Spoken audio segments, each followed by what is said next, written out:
Welcome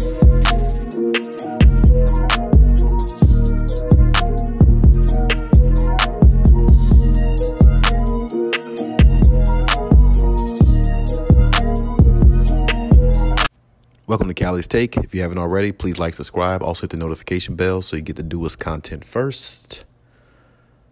But let's just go ahead and jump right in. You know, here lately, a true NBA legend has, has given a surprising, take or surprising outlook on Kawhi Leonard and the Clippers' chances of making the NBA Finals. And, when I talk about this legend here, I never really been a fan of his specifically, but I always respected him because I know how he was a great player. And I know that, he has, he's won a championship. He's been to multiple finals, and, he was a winner at one point, and I got to give him that. And the player I'm talking about is Paul Pierce. Now, Paul Pierce has been on record for speaking about the Clippers and, Kawhi Leonard, and he's been kind of like back and forth, really. At one point, he was all in. Of course, the year they imploded in the bubble, where a lot of people jumped off the Clippers. Then he jumped back on. Then he said something, in regards to, Kawhi needs to be held more accountable for missing games and load managing and all these things. And now he's speaking on Kawhi Leonard and the Clippers once again. And, I was reading a couple of reports on this, which you can also, check out as well. But, he speaks on this by saying that, if Kawhi is healthy, he can lead the Clippers to a championship. Now, we all know that. But at the same time, what he was saying was, a lot of people have to, be patient, because, Kawhi Kawhi hasn't played basketball in so long. These, 30, 40 games that he's played so far, or not, he hasn't played that many. But what I'm saying is, I think they played about 30 or 40 games altogether so far. And I say about 35, 36 games altogether so far. And what they played so far, we've seen a glimpse of what Kawhi Leonard can be, or what he could be once again, what he was like before he got hurt. But it's going to take time because, when you come from an injury like that, it takes time to get back in rhythm. It takes time to really hit that stride. And Kawhi,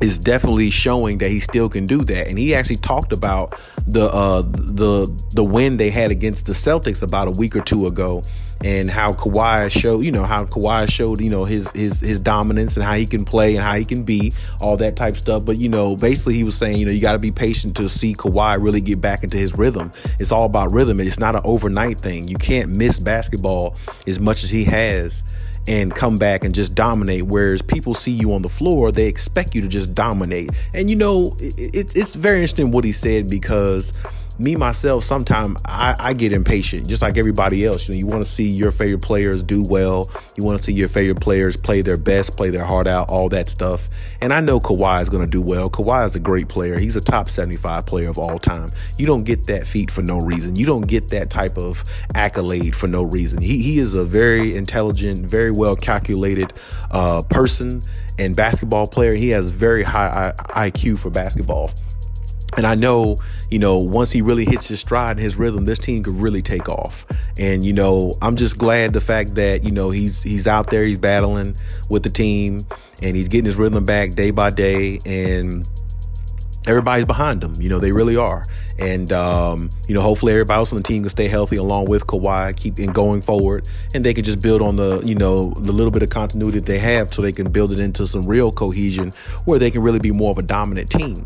And, even with Kawhi healthy, though, I will say this, even with Kawhi being 100% healthy and in rhythm, don't think for 1 minute that everybody else on that team is going to have to show up as well. Kawhi cannot beat all these teams by himself. There's a lot of competition in the NBA, especially this year. I mean, you got Zion playing like that. Luka's getting better. Devin Booker is getting better. Ja Morant's doing a lot of damn talking. So you assume that he's getting better, even though he's already like a superstar type player himself. And then, the East, the Celtics are good. The Clippers did beat the Celtics, and the Nets are getting so much better. Kevin Durant's looking like an MVP once again.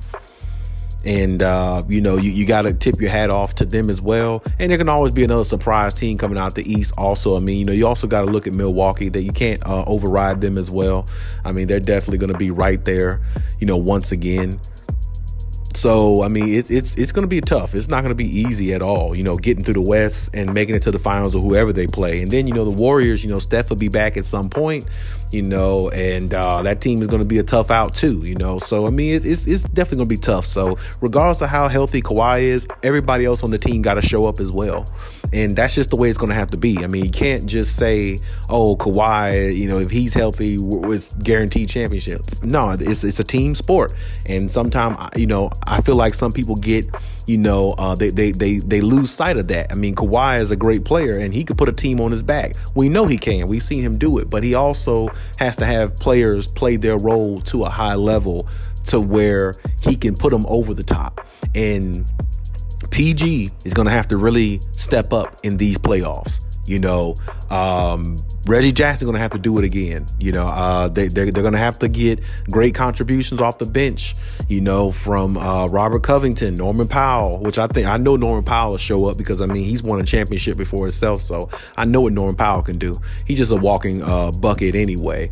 And then they're going to need more from Robert Covington. I'm going to need him to play more. And then Ty Lue's going to have to be a lot better with his coaching as well, because there again, you're coaching a player like Kawhi Leonard, who has come from a very good coaching foundation in San Antonio with the Spurs with Greg Popovich. So lack of coaching is a huge deal in regards to winning a championship, because if your coaching is lacking, you're not going to win a championship because you're not making adjustments the way you're supposed to within a 7-game series to put your team over the hump, so your best player can do what he needs to do, and the role players can execute their part at a high level as well, just in case it's a game or two here and there the best player isn't playing at their best. And we've seen that many a times. I mean, if you've looked at basketball for a long time, there are games where the best player sometime he doesn't show up every single game. He may slack off 1 or 2 games, but sometime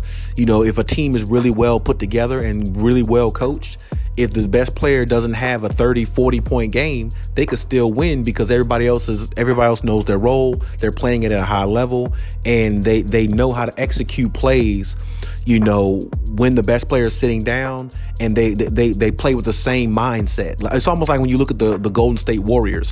When you look at the Warriors, a lot of things they do well is with and without Steph and Clay, or should I say without Steph mainly, because they move the basketball. The basketball doesn't stay still. They don't play stagnant basketball. They play with a lot of continuity, and they believe in making that extra pass. And when you make that extra pass, it gets you more efficient shots, it gets you more wide open shots, and it gets you easier buckets. Whereas the opposing team might be scoring, but it might be harder for them to score. They might be getting a lot more harder buckets. And if you're getting more easier buckets, easy efficiency type shots, the game is going to come to you a lot more. It's going to be a lot more fluent, and it's going to flow a lot better for your offense rather than the opposing team.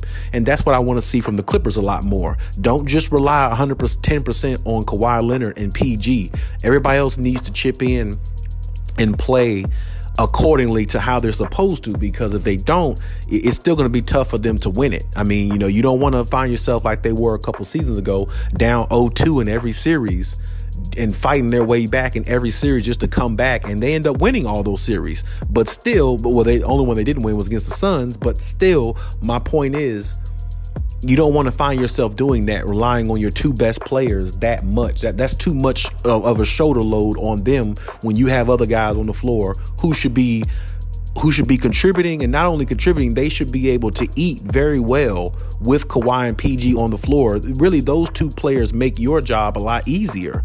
So when you have 2 dynamic players like that, and a very dominant, great player in Kawhi Leonard, the role player's job should be a lot easier than what the Clippers play like sometimes. So, I mean, we have to take that in consideration. I know Paul Pierce didn't mention that, and he was actually on KG's show when he talked about this and made this comment and everything about Kawhi Leonard and the Clippers, but still, I think that's something that's worth mentioning. You know, sometimes you can lean on your best player, but if everybody else is playing at their pace and the way they're supposed to and playing accordingly, and if the coaching is the way it's supposed to be and the coaching isn't lagging and the lineups is, you know, the rotation of the lineups is concise, then that makes a hell of a difference too.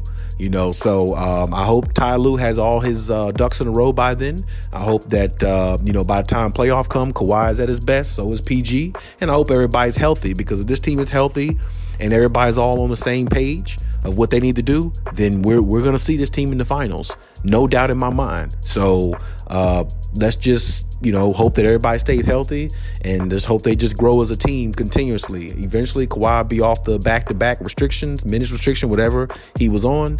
Hopefully, John Wall will be too. I need to see more from John Wall. And, you know, hopefully we'll see this team really put it all together, because if they do, as I always say, this sky's the limit for this team, and it's definitely this team will definitely be on their way to the finals. But hey, that's my take on everything. Leave any comments in the comment section. Check my other videos if you haven't. And hey, till next time.